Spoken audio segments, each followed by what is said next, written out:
What is up, everyone? It's Quinn here, and in today's video I'm going to be going through my week 1 top 36 running backs. So focusing on the running back position today. Tomorrow I'll be going through my top 36 wide receivers. Going to be splitting these players up into tiers. This video is going to be a little bit different than the one I did last year. The format's a little bit different, not just kind of listing the players. So let me know, if you think this is better or worse if you were here last year. Just have like the players picture and then their matchups split up into different tiers. If you guys do have any fantasy questions, you can drop those down below. I will say though, if you're going to ask about like start sits, the format is really helpful. So PPR, half point PPR standard, just helps me give you guys the best advice. But let's just jump right into the rankings. Remember, this is only for week 1. So this would be like setting your lineup. This is not season long. You should not use this for trades, solely for week 1. So we're going to start it off with tier 1. To be totally honest, I'm not going to dive super in depth on all these guys, especially the players in tier 1. We're going to have Christian McCaffrey, Austin Eckler, Tony Pollard, Saquon Barkley, Bijan Robinson, Derrick Henry, Nick Chubb, and Josh Jacobs. If you drafted these players, they are locked in to your lineup no matter what. There's no doubt that these players are going to be starting for you. So I feel like we don't really need to break down the matchups. These players are matchup proof. Regardless of what team they're going up against, they are going to be starting. Now moving into tier 2, I think these players are also kind of locks in your lineup, but maybe just a slight step down from the tier 1 guys. Got Jahmyr Gibbs going up against the Chiefs. Some people may be weary of Jahmyr Gibbs in his first game being a rookie. Personally, I'm not very high on him. I think this game script is actually going to suit his skill set because the Chiefs are decent favorites, so potentially more pass-heavy Lions. It's probably going to be a high-scoring game. I think Jahmyr Gibbs is going to slide in there nicely. Next up, we have Joe Mixon going up against the Browns. I think Mixon is going to be a workhorse as long as he can retain that starting job. So I think he's a nice option here in your starting lineup. I guess probably the biggest difference in these rankings, at least so far, compared to like my overall rankings in ADP would be J.K. Dobbins. Very, very high on him this week. I'd already say I'm a little bit higher on J.K. Dobbins than consensus, but this is a really, really strong matchup for him here in week 1. The Ravens have the 3rd highest implied points, so they're likely going to be putting up a big number on the scoreboard. They're the largest favorite in week 1, which is going to favor the running back position because they're probably going to be running it out towards the end of the game. And then the matchup here against the Texans. The Texans allowed by far the most fantasy points to running backs last season. I don't think that defense has had a major turnover that all of a sudden they're going to be really strong against the run. I think J.K. Dobbins is going to have a big game here in week 1. And then to wrap up this tier, we have Travis Etienne and Ramondre Stevenson. I'm not overly high on Travis Etienne season long, but he is attached to a really strong offense, and I think Bigsby is going to eat into that workload throughout the season, but early on, I do think Travis Etienne is a really strong start. And then Ramondre Stevenson, he does have a tough matchup here against the Eagles, but I think the way his workload is going to play out, he is going to be their receiving down back. So even if they're down to the Eagles, they're trying to come back, I still think Ramondre will be a solid play for you. Now moving into tier 3, this is a pretty interesting tier. Going to start it off with Dameon Pierce. I expect Dameon Pierce to be the workhorse for the Texans. That's what we saw in the preseason. I think that'll carry over here into week 1. So even if he's not on the best offense, I still think he'll be a very, very strong fantasy option. Now behind Dameon Pierce, we have Raheem Mostert. It kind of feels like Raheem Mostert is being a little bit undervalued to start off this season. It originally looked like the Dolphins were going to be rolling out a committee, probably some sort of 50-50 split with Raheem Mostert and Jeff Wilson, and then you'd assume that the rookie Devin Achane would kind of work his way into that at some point during the season. But now we have Jeff Wilson on IR.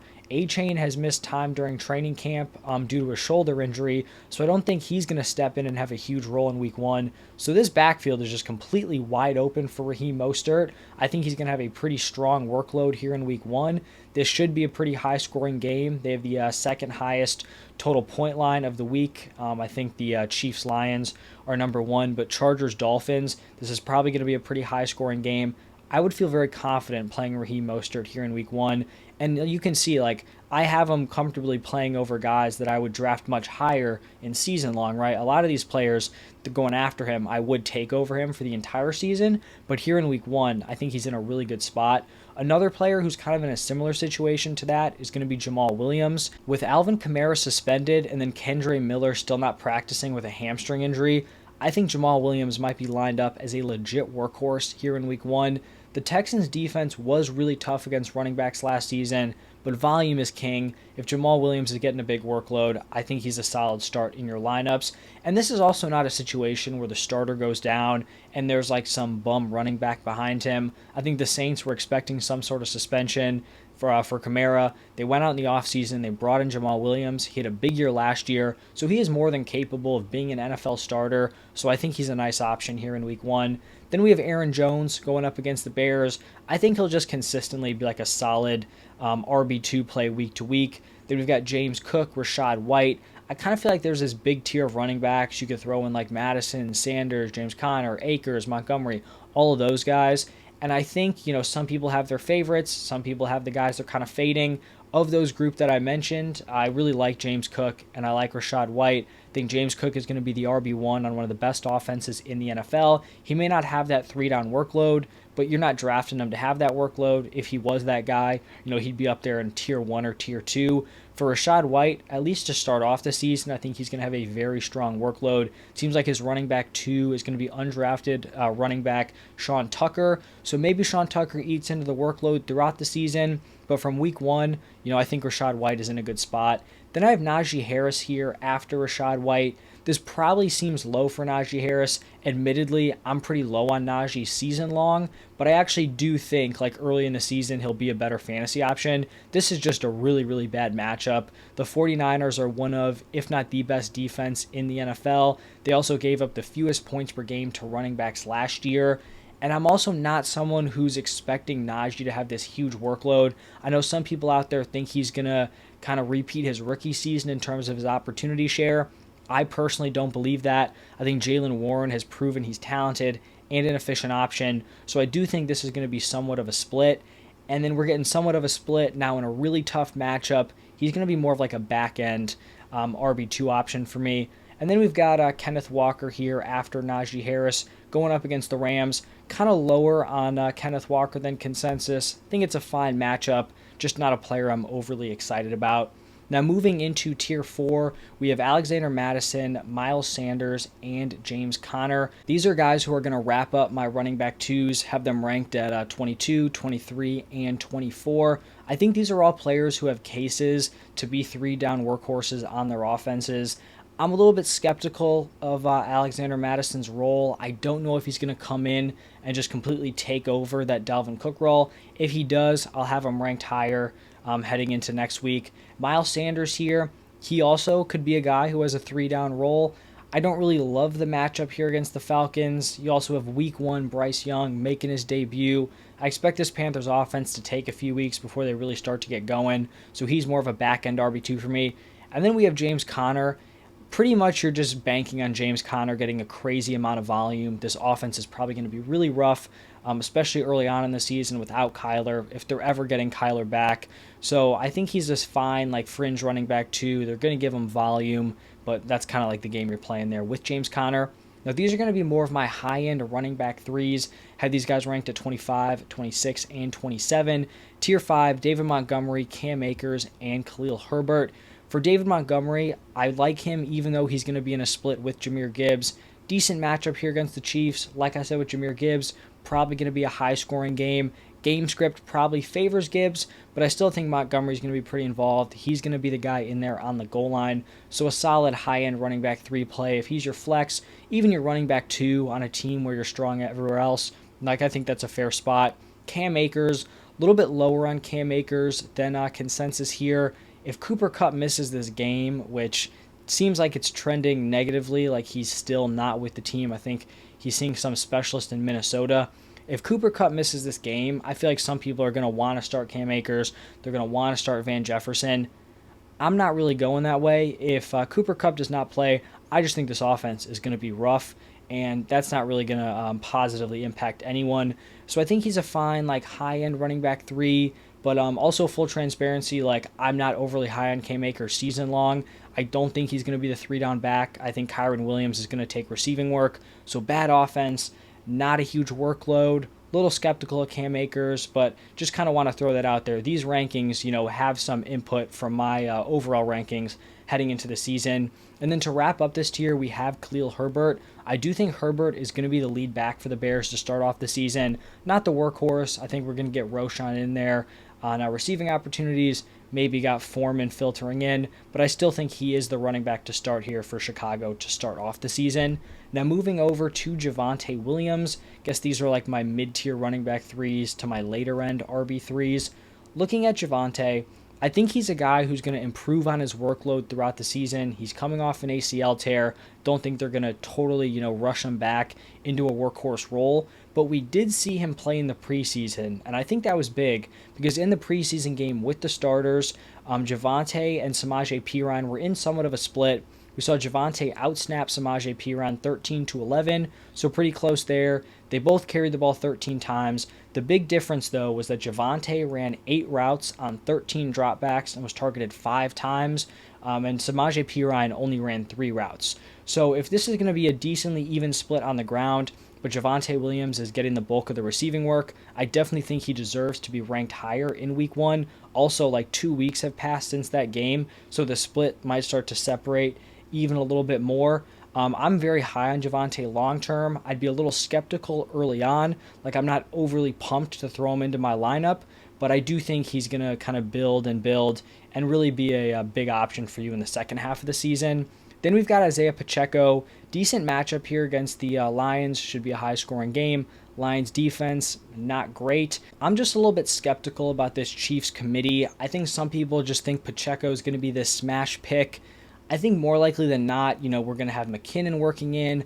I feel like people are forgetting about CEH, but prior to CEH going down last year, he really was the guy before Isaiah Pacheco. So I think CEH may be a factor. So kind of just want to see how this plays out. I do think Pacheco is the best running back to start, but I feel like some people are acting like he's a smash pick. I can't get there, but maybe, he proves me wrong, and I'll move him up heading into week 2. Then I kind of want to talk about these 2 Jets running backs. They're not back-to-back. You got DeAndre Swift sandwich in between there. But I have Dalvin Cook, pretty much right before Breece Hall in these rankings. Very close together. Overall, I just don't think anyone really knows what this split is going to look like, unless you're in the building for the Jets. What we do know, though, is that the Jets have made it very clear they do not want to rush Breece Hall back. It seems like he might have been able to practice before they actually were like, all right, you're cleared, good to go. Also, you can tell they don't want to rush them back because they went out and they got Dalvin Cook, right? If Breece Hall is ready to play week 1, that wasn't a necessary move for them to make. So I would be surprised if from week 1, after they got Dalvin Cook, they just, give Breece Hall the RB1 carries. I think this is going to be a split, and I do think Dalvin Cook is probably going to lead it. I also just don't really love the matchup here against the Bills, so I don't really think it's a great spot to play either of these guys.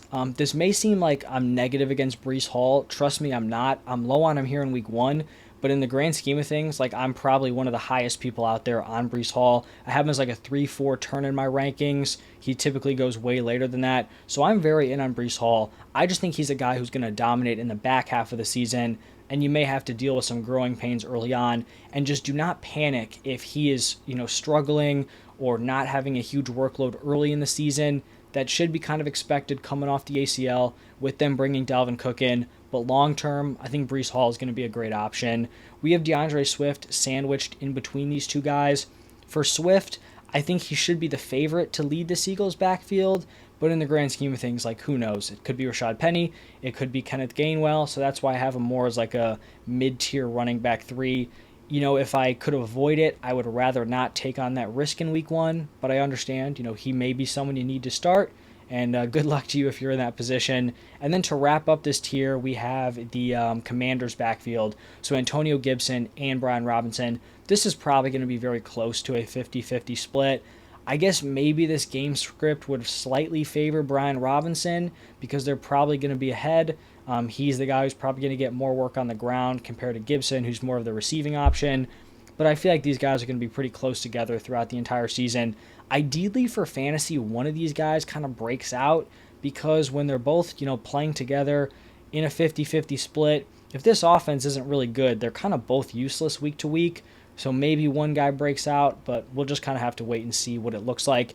And then the final tier here, just a two-man tier. These are guys I'd prefer to not play in my lineup, but, just kind of tossed them in here at the end. Samaje Perine and Jerick McKinnon. I talked about how I think Javonte's going to lead this offense. We saw the split in the preseason, similar carry numbers, but Samaje's just not getting that receiving work. In the Broncos offense, I don't want the B side of a committee, so he is going to slide in here. He'll have some sort of workload early in the season, but not overly high on him. And then we have Jerick McKinnon. We saw McKinnon go on a really strong run to end the season last year. Like I talked about with Pacheco, who knows what this split is going to look like, but he could be interesting. So that's going to wrap it up for my top 36. Like I said at the top, let me know what you guys think about this video, the format. I think I may add numbers or the players' names. I don't know. Do you guys think that'd be a good idea? Would that kind of be helpful? Open to criticism or feedback down below in the comments. So let me know. If you guys did enjoy, hit that like button, subscribe to the channel. Have the wide receivers tomorrow. Thank you again for stopping by, and I will see you in the next one.